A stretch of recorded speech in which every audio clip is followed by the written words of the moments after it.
తెలుసు వల్లవరపాడు కింద 350 ఎకరాలు కోర్టులో ఫైట్ చేసి చేయించుకొని వచ్చాను. చేయించుకొని వచ్చిన తర్వాత రైతులకు నష్టపరిహారం ఇవ్వకుండా మళ్ళీ ₹1,50,000 ఇస్తాం ఎకరానికి అని చెప్పి కోర్టుకు వేశారంటే దాన్ని బట్టి ఏమాత్రం చిత్తశుద్ధి రైతుల పట్ల ఏమాత్రం చిత్తశుద్ధి ఉందో మీ అందరికి తెలియదు కాదు. రేపు మేము ప్రభుత్వం అధికారంలోకి వచ్చిన తర్వాత మొన్న చంద్రబాబు నాయుడు గారు ఇక్కడికి వచ్చారు, మన గుల్లకమ్మ రిజర్వాయర్కి వచ్చారు చూడటానికి గేట్ తిరిగిపోతే. ఆ రోజు పోలేరు రిజర్వాయర్ గురించి కూడా చెప్పాం అనమాట.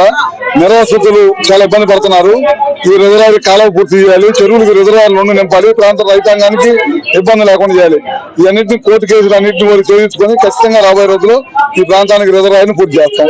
ఇందా తిరిగేటప్పుడు చూస్తా ఉన్నారు చాలా మంది మహిళలు పెన్షన్ రావట్లేదు అంటున్నారు. భర్త చచ్చిపోతే భార్య కన్స్ట్ ఇచ్చేవాళ్ళని, అలాంటిది నెలలు గడుస్తున్నా సరే ఇంతవరకు పెన్షన్ ఇవ్వలేదు. సంక్షేమం అని పేరు చెప్పి ప్రజలను మోసం చేశాడు. మళ్ళీ అదే కాకుండా 99.5% హామీలన్నీ నెరవేర్చానని చెప్పి మరొక అబద్ధాన్ని మళ్ళీ నిజం చేసే ప్రయత్నం చేస్తా ఉన్నారు అనమాట. తప్పకుండా ఈ అన్నింటిని కూడా ప్రజలు గమనించాలి. ఏ ప్రభుత్వం అధికారులు ఉంటే ప్రజలకి పేద ప్రజలకు మేలు జరిగితే ఒక్కసారి ఆలోచించి, అది ఓన్లీ చంద్రబాబు నాయుడు గారి ప్రభుత్వం, ఎన్డీఏ కూటమి, చంద్రబాబు నాయుడు గారు కానీ అదే పవన్ కళ్యాణ్ గారు కానీ బీజేపీ కానీ కలిసి కూటమిగా రేపు రాబోయే ఎలక్షన్స్ లో పోటీ చేస్తారు. 175 సీట్లకి 160 సీట్లు రాష్ట్రంలో, అదేవిధంగా కేంద్రంలో 400 సీట్లతోటి ఖచ్చితంగా మోడీ గారి ప్రభుత్వం ఏర్పడిందని